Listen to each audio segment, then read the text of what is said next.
downtown Jonesboro tonight, Coliseum Wednesday night. You're right about that, Mr. Corey, son of a gun. Well, I hope you got him straightened out here. I'm always glad to see Bill, but he does get a little volatile sometimes. A little bit, but that's Bill Dundee. Yes, it is. I want to talk just a second about the fact, something that Corey just talked about. Going to be over in Jonesboro, Arkansas tonight. Looking forward to seeing everybody over there.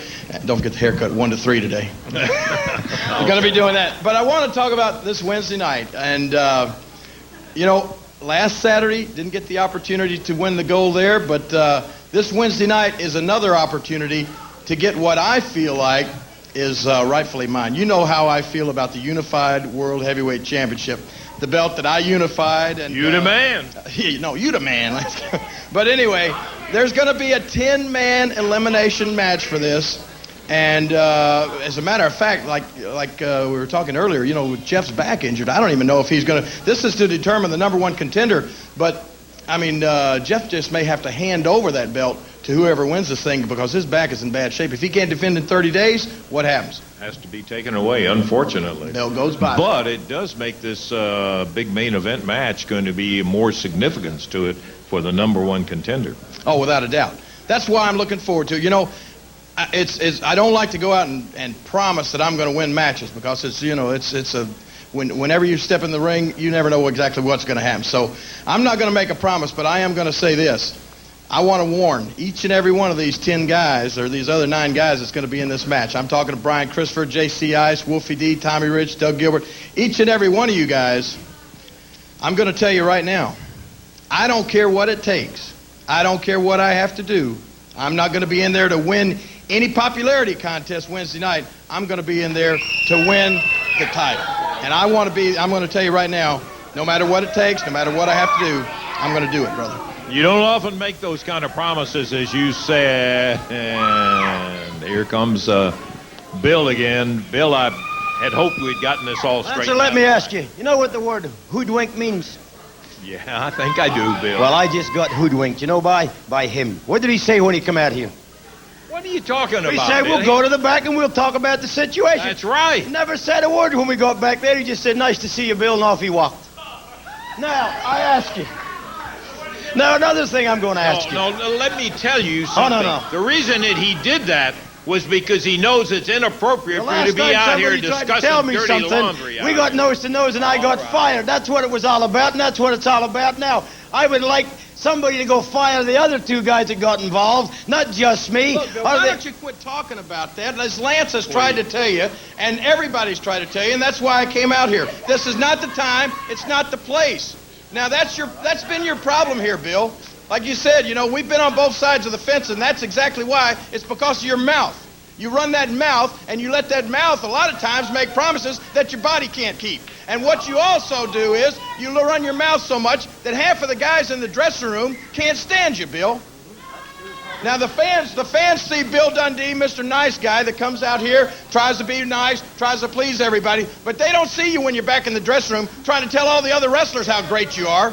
Now, you certainly don't endear yourself to them, and that's where you got into trouble to begin with, and you shouldn't be out here talking about it. That's why I came out to get rid of you.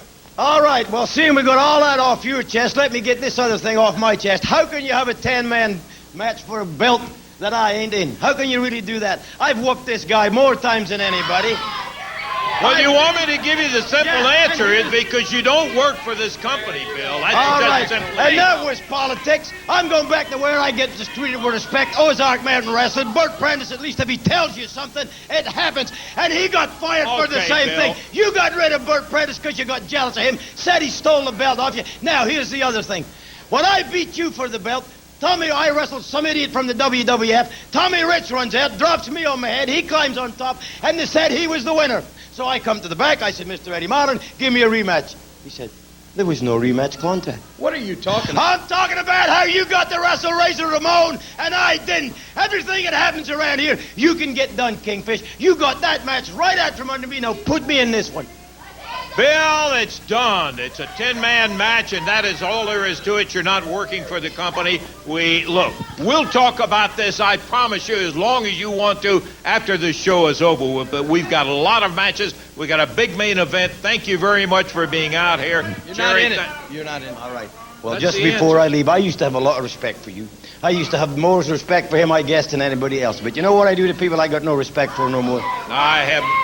Oh.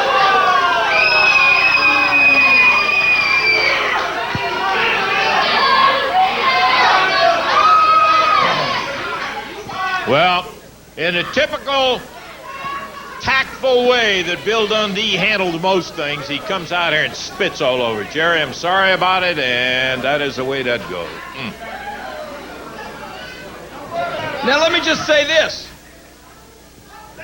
Bill Dundee, you want to be out here on this TV? Get your ass back out here right now, pal. I'm telling you right now, get out here. No, hey, come on, you want to spit on somebody? You want to be involved in a match? You got a match, me and you, Dundee, so come on back out here right now. No, If he thinks he's going to spit in my face and get away with it, Lance, I'll kick his teeth out, I'll kick his false teeth out, and I'll kick his butt all the way back to Australia. Get out here, Dundee. I don't blame you for being mad. Yeah. Thank you, Randy. let's get this thing back on track. Get out here. Can I talk to you in the back? No, you cannot talk to me in the back. You can talk to me right now. No, you can get Dundee's butt right out here right now. And you can, I'll tell you what you can do. He wants a match. You can make a match. Now, I don't care about the 10-man match. You can make a match. Me and Dundee, make it. Right now, he wants it. I know you're mad about him, but calm down and listen to me. He ain't gonna spit in my face, Randy. I He'll understand. get away Listen, with it. What's the match? Make the match. Listen to me. After that Ripley, I spent all night long deciding on the situation. We got to TV. Bill Dundee is not employed by this company. He doesn't work here. He's never going to work here. He was suspended, and I'm not going to add the match. Bill Dundee's not going to work for this company again. Eddie Marlin agreed. Jerry Jarrett agreed. And, Jerry, you understand we can't allow things like he did. No, why don't you just do this? condone Why don't you hire him back for one night, me and him, then you fire him again. I'm telling No, you won't have to fire him again because, believe me, when I get through with this little scrawny butt, you won't ever worry about seeing Bill Dundee again. One night, hire him back. I am not going to. We'll have to get a contract. We'll have to pay him. And I'm not going to do it, Jerry. Nothing against you, but Bill Dundee is not going to be on any card I have anything to do with. He's disrupted this whole TV. He spit at you, and he's No lie. nuts. So it's no big deal to you. He spit on me, and I ain't gonna let him get away with it. I'll tell you what. Hey, Dundee, if you got the guts, why don't you just show up Wednesday night? We'll make it. Don't have to be a sanctioned match. He don't have to work for USWA. After all the other matches are over, Bill Dundee, I'll walk out to the middle of that ring in the Coliseum. Have you got the guts enough to say that you'll walk out there? You don't have to pay me for the match. Don't pay Dundee for the match. You got the guts, Dundee? You want to spit on somebody? Show up down there Wednesday night. If you got any guts, after all the other matches are over, I will kick your rear end, like I said, all the way back to the land down under from where you came, you little sawed-off runt. Has he got the guts? Will he show up? I don't know. I'll go see. I just don't want him to get. I'm sure you understand too. I don't want him to get a dime from this company. Hey, Dundee, you want to prove yourself? You say you can whip the king anytime you step in the ring with him? Come on down. No money involved. You still ain't working for the USWA. This is just me and you. This is just personal, pal. Have you got the guts, Dundee? Okay, well, check. I haven't seen the king that mad in a long, long time. We're going to take time out. We've got still a big show to go. Be back to it in a moment.